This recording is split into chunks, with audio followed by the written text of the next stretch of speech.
Hi friends, எல்லாருக்கும் வணக்கம். நம்ம டிஎன்பிஎஸ்சி சேனலில் தினமும் 10 கொஸ்டின் வந்து டெஸ்ட்டாக பார்த்துட்டு இருக்கோம். இந்த வீடியோலையும் 10 கொஸ்டின் தான் டெஸ்ட்டாக பார்க்க போகிறோம். ஸோ அதனால் எந்த இடத்தையும் தள்ளி பார்க்காம வீடியோ தொடர்ச்சியாக பாருங்கள். ஓகே ஃப்ரெண்ட்ஸ், வாங்க நம்ம வீடியோக்குள்ள போகலாம். கொஸ்டின் 1, மொழியின் முதல்நிலை பேசுதல் டேஸ் ஆகியவை ஆகும்.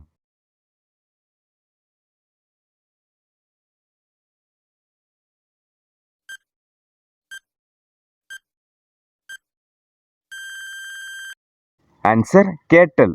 மொழியின் முதல்நிலை பேசுதல் கேட்டல் ஆகியவை ஆகும். கொஸ்டின் 2, ஒலியின் வரி வடிவம் டேஸ் ஆகும். ஒலியின் வரி வடிவம் டேஸ் ஆகும்.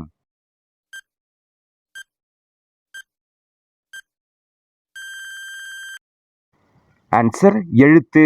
ஒலியின் வரி வடிவம் எழுத்து ஆகும். ஒலியின் வரி வடிவம் எழுத்து ஆகும். கொஸ்டின் 3, பேச்சு மொழியை டேஸ் என்றும் கூறுவர். பேச்சு மொழியை டேஸ் என்றும் கூறுவர்.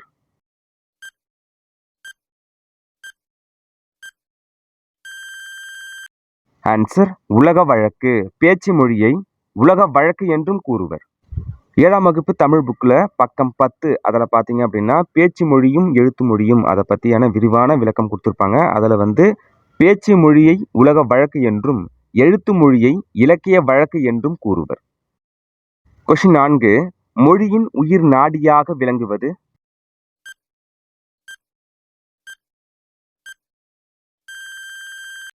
ஆன்சர் பேச்சு மொழி. மொழியின் உயிர் நாடியாக விளங்குவது பேச்சு மொழி. கொஸ்டின் 5, மனிதனின் சிந்தனை காலம் கடந்து வாழ்வதற்கு காரணம்.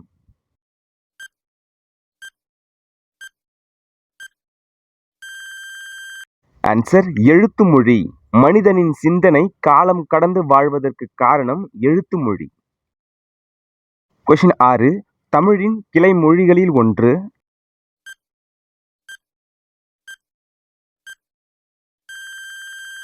ஆன்சர் தெலுங்கு. தமிழின் கிளை மொழிகளில் ஒன்று தெலுங்கு. கொஸ்டின் 7, மாறுபடும் ஒரே மொழியின் வெவ்வேறு வடிவம் டேஸ் என்பர்.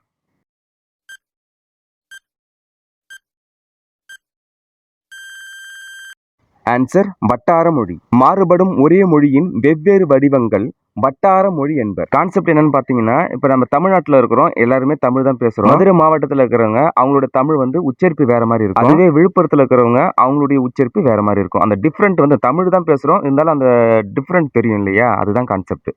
மாறுபடும் ஒரே மொழி வெவ்வேறு வடிவங்கள் வட்டார மொழி என்பர். கொஸ்டின் 8, இரட்டை வழக்கு மொழி.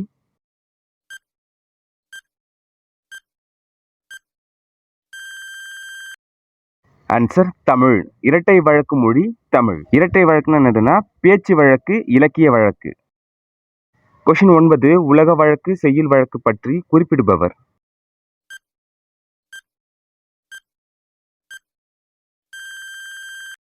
ஆன்சர் தொல்காப்பியர். உலக வழக்கு செய்யுள் வழக்கு பற்றி குறிப்பிடுபவர் தொல்காப்பியர்.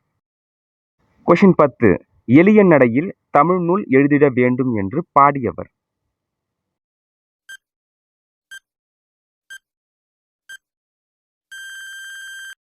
ஆன்சர் பாவேந்தர் பாரதிதாசன்.